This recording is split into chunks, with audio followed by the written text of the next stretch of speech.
নানা বিতর্কের মধ্যে দিয়ে লিগ পর্বের শেষ রাউন্ডে এসে দাঁড়িয়েছে বিপিএল, যেখানে প্লে অফ নিশ্চিতের লক্ষ্যে নিজেদের শেষ ম্যাচে আজ ঢাকা ক্যাপিটালের বিপক্ষে মাঠে নামবে খুলনা টাইগার্স।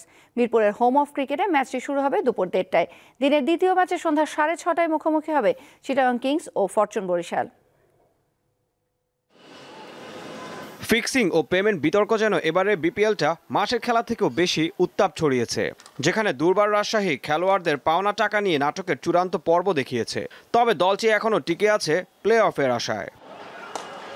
সেক্ষেত্রে ঢাকা খুলনার ম্যাচে টাইগার্সের হারের প্রতীক্ষা থাকবে রাজশাহী, আর ঢাকার বিপক্ষে জয় পেলে খুলনার নিশ্চিত হবে play of.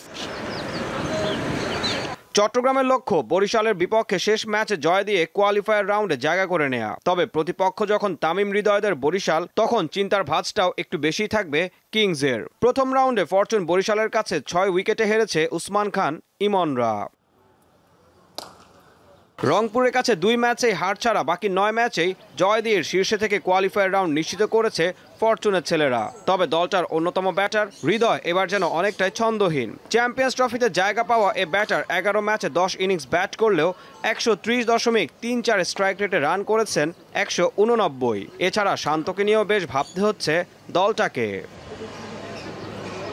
Ishan Hasan, Deepto sports.